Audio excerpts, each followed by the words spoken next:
صفت جو اللہ سبحانہ و تعالی اس آیت میں بیان کرتے ہیں کہ صدقہ کرنے والے مرد اور صدقہ کرنے والی عورتیں کون ہیں؟ جنتی عورتیں ہیں۔ آج میں عورتوں کو صدقے کے بارے میں کیا بتاؤں، اللہ اکبر۔ آج ہماری مسلمان ماں اور بہنوں کے پاس صدقے کا جذبہ بالکل ختم ہوتا ہوا نظر آ رہا ہے۔ آج مسلمان ماں اور بہنوں کی فکر صرف اور صرف مال کو جمانے، الماریوں میں دبا کر رکھنے اور زیورات خرید کر پہننے، بس اسی کی فکر آج مسلمان عورت کو لگی ہوئی ہے۔ غور کر لیجئے، یہاں پر اس آیت میں اگر ہم غور کریں گے تو ہم کو معلوم ہوتا ہے عورتیں جو یہ بات کہتی ہے، جب بھی ان سے کہا جائے کہ اللہ کے دین کے لیے صدقہ کرو، اللہ کے دین کے لیے کچھ مال خرچ کرو، تو عورتوں کی زبان سے بے ساختہ یہ الفاظ نکلتے ہیں کہ ہمارے شوہر تو دے رہے ہیں، ہمارے بچے تو دے رہے ہیں، ہمارے والد صاحب تو دے رہے ہیں، ہمارے بھائی تو دے رہے ہیں۔ اگر ہم اس آیت میں غور کریں گے میری بہنوں تو ہم کو معلوم ہوتا ہے کہ اگر شوہر اگر اللہ کی راہ میں دے گا تو اللہ اسی کو اس کا بدلہ دے گا، کیونکہ یہاں پر کیا کہا گیا؟ والمتصدقین والمتصدقات، صدقہ کرنے والے مرد اور صدقہ کرنے والی عورتیں یہ دونوں جنتی ہے۔ تو اگر ہمارا شوہر اگر صدقہ کر رہا ہے تو وہ جنت میں جائے گا، ہم کیسے جنت میں جائیں گی؟ یہ سوچنے والی بات ہے یہاں پر۔ ہمارا باپ اگر صدقہ کر رہا ہے، ہم اگر نہیں کر رہے تو ہمارا باپ جنت میں جانے والا عمل کر رہا ہے، ہم کو تو اس میں کسی کوئی حصہ نہیں ملنے والا۔ ہمارا بیٹا اگر اللہ کے دین کے لیے خرچ کر رہا ہے اور ہم اگر نہیں کر رہے ہیں تو وہ جنت میں جانے والا عمل کر رہا ہے، نہ کہ میں اپنے جنت میں جانے کا کچھ اس کے اندر حصہ لے رہی ہوں۔ غور کریے، یہاں پر باضابطہ بتایا گیا ہم مسلمان عورتوں کو کہ تم صدقہ کرو، کیونکہ صدقہ کرنے والی عورتیں جنت میں جانے والی عورتیں۔ آج کیا معاملہ ہو گیا مسلمان عورتوں کا صدقے کے معاملے میں میری بہنوں؟ آج اللہ کے دین کو ہمارے مال کی ضرورت ہے اور ہمارا مال ہم ہزاروں اور لاکھوں روپیوں میں شادیوں کی شکل میں برباد کرتے جا رہے ہیں، لیکن اللہ کے دین کے لیے ہم 1000 روپے بھی خرچ کرنے کے لیے ہم تیار نہیں ہیں۔ آج کیسے جائیں گے پھر ہم جنت میں؟ کیا منہ لے کے ہم جائیں گے اللہ کے سامنے یہ کہنے کے لیے کہ اللہ تو مجھے جنت میں ڈال دے بغیر یہ عمل کیے؟ غور کریے،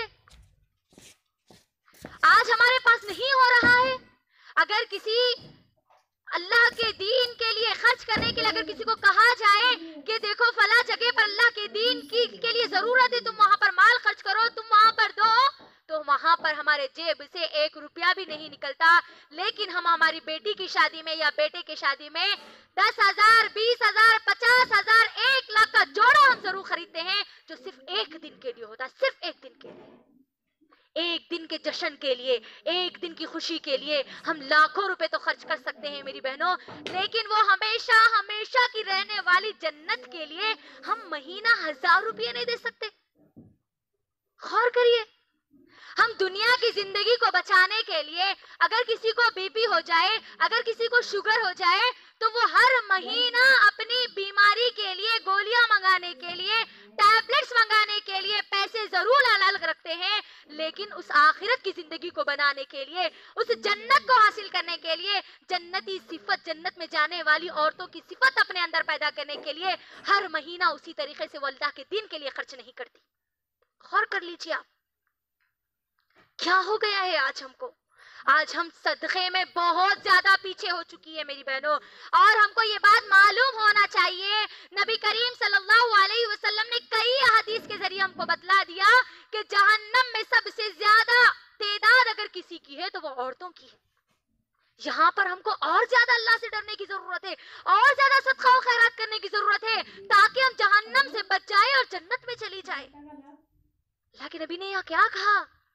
کئی احادیثوں کے ذریعے ہم کو کیا بتایا کہ جہنم میں عورتوں کی تعداد زیادہ ہے، اور پھر صحیح بخاری اور مسلم کی حدیث کے مطابق نبی کریم صلی اللہ علیہ وسلم نے تمام کے تمام لوگوں کو یہ خطاب کر کے فرمایا، اے لوگوں تم جہنم کی آگ سے بچو، چاہے 1 کھجور کی گٹلی ہی صدقہ کر کے کیوں نہ ہو۔ کیا کہا؟ چاہے 1 کھجور کی گٹلی ہی کیوں نہ ہو۔ آج ہمارے پاس اللہ کے فضل و کرم سے اللہ نے ہم کو مال دیا ہے، دولت دیا ہے، لیکن آج ہم اللہ کے دین کے لیے خرچ کرنے کے لیے تیار نہیں ہے، لیکن دنیاوی چیزوں کے لیے وہ ضروریات جو ہماری مکمل ہو چکی اس کے باوجود بھی اس پر خرچ کرنے کے لیے آج ہم تیار ہیں۔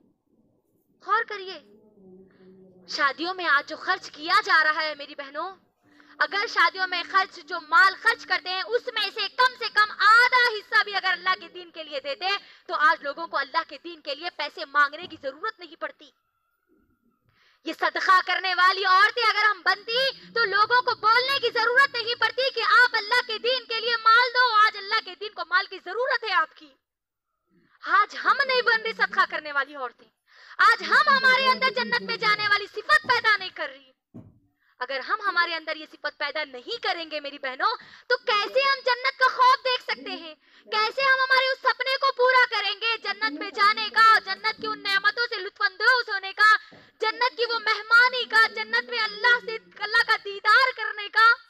غور کریے، آج ہم کو ہمارے ہاتھ آگے بڑھانا ہے میری بہنوں۔ اگر آج ہم صدقہ و خیرات نہیں کریں گے، اگر ہم صدقہ نہیں کریں گے نا تو پھر ہم جنت سے محروم ہو سکتے ہیں۔ اگر ہمارے ہاتھ اگر آج صدقے سے خالی ہے تو پھر اس کا مطلب یہ ہے کہ ہم جہنم میں جانے کی تیاری کر رہے ہیں۔ اگر ہم ہمارے مال کو صرف جمانے، کمانے اور دبا کر رکھنے کی اگر فکر میں ہے تو سمجھ جانا یہ کمانے، جمانے اور دبا کر رکھنے والا مال ہی تم کو جہنم میں لے جائے گا۔ اگر تم یہی مال دنیا میں یہ صدقہ کرنے والی عورتوں کی صفت اپنے اندر پیدا کر کے اللہ کے دین کے لیے اگر تم خرچ کرو گی تو یقیناً اللہ سبحانہ و تعالی ہم کو جنت میں ڈالے گا انشاءاللہ۔ میری بہنوں، یہاں پر سوچنے والی بات ایک اور بھی یہ ہے، اگر ہم اللہ کی راہ میں صدقہ نہیں کریں گے، یہ صدقے والی صفت اگر ہم ہمارے اندر نہیں پیدا کریں گے تو اللہ نے جو ہم کو مال دیا ہے نا، وہ مال اگر ہم اللہ کی راہ میں خرچ نہیں کر رہے تو اللہ کسی اور ذریعے سے ہمارے سے الگ کر دے گا، کسی اور ذریعے سے ہم سے چھین لے گا۔ آج دیکھ لیجئے، ایک چھوٹی سی بیماری آئی، ہزاروں روپے اس کے اندر چلے جاتے ہیں، ہے نا؟ چھوٹا سا ایکسیڈنٹ ہو جائے، اگر کوئی حادثہ ہو جائے تو لاکھوں روپے اس کے اندر چلے جاتے ہیں۔ ایک آپریشن کے لیے 1 لاکھ یا 2 لاکھ کا خرچ آتا ہے میری بہنوں۔ اگر آپ اللہ کی راہ میں خرچ نہیں کرو گی تو اللہ ایسے آپ کے ذریعے آپ کو مال نکال لے گا۔ غور کریے، ترمذی کی حدیث، نبی کریم صلی اللہ علیہ وسلم کیا کہتے ہیں؟ غالباً ترمذی کی حدیث ہے، اے لوگوں تم اپنی بیماریوں کا علاج صدقے سے کرو۔ یہ صدقے والی صفت اپنے اندر پیدا کرو، صدقہ دینے کی صفت، اللہ کی راہ میں مال خرچ کرنے کی صفت، بیماریوں سے بچنے کے لیے پر بتایا جائے، بیماریوں کو تمہارا علاج تم صدقے سے کرو۔ اللہ اکبر، بیماریوں سے بچنے کے لیے بھی ہم کو صدقہ کرنا ہے۔ جو بیماری میں ہم ملوث ہے، جو بیماری میں ہم مبتلا ہے، اس بیماری سے بھی بچنے کے لیے ہم کو صدقہ و خیرات کرنا ہے، تاکہ ہمارے اندر یہ جنتی صفت ہمارے اندر پیدا ہو جائے، جنت میں لے جانے والی صفت ہمارے اندر پیدا ہو جائے اور ہم جنت میں چلے جائیں اللہ کے لیے میری بہنوں، اللہ کے لیے۔ اور اس بات کو یاد رکھنا، یہی صفت ہماری امی خدیجہ رضی اللہ تعالیٰ عنہا نے اپنے اندر پیدا کر لی تھی، اسی لیے انہوں نے اپنا پورا مال اللہ کے دین کے لیے لگا دیا۔ دیکھیے، اسلام کے لیے سب سے پہلا مال لگانے والی کون ہے؟ ایک مرد نہیں، ایک عورت ہے۔ اللہ اکبر، یہاں پر ہمارا جذبہ اور بڑھ جانا چاہیے کہ اللہ نے اپنے دین کے لیے سب سے پہلے کسی کا مال اگر لیا ہے تو وہ ایک عورت کا مال لیا۔ اللہ اکبر، خدیجہ رضی اللہ تعالیٰ عنہ، کتنا مال انہوں نے خرچ کر دیا۔ آج ہم اللہ کے دین کے لیے تھوڑا سا مہینہ کچھ بھی نہیں دے سکتے، 1000، 500، 5000 اتنا بھی ہم نہیں دے سکتے۔ ہم ہماری ضرورت کے لیے دیکھ لیجئے کل اللہ کو ہم کیا جواب دیں گے؟ جو اللہ نے ہم کو مال دیا ہے ہم ہماری ضروریات کے لیے کتنا استعمال کر رہے ہیں اور اللہ کے دین کے لیے کتنا استعمال کر رہے ہیں، یہ اپنا جائزہ آپ خود لیجئے۔ کبھی اپنے گھر میں بیٹھ کر اس کا حساب کیجئے میری بہنوں کہ آپ کی زندگی کے لیے کتنا خرچ کر رہے ہیں اور میں اللہ کے دین کے لیے یعنی اپنی آخرت کے لیے میں کتنا ذخیرہ کر رہی ہوں، اس جنت کے لیے میں کتنا دے رہی ہوں، وہ جنت کی صفت میں اپنے اندر کتنا پیدا کر رہی ہوں۔ اللہ کے لیے غور کرنا میری بہنوں اور اپنی زندگیوں کا جائزہ لینا۔ اللہ کے لیے اپنے مال کو خرچ کرو، صدقہ کرو تاکہ ہم جنت میں آسانی سے چلے جائیں، جہنم سے ہم بچ جائیں۔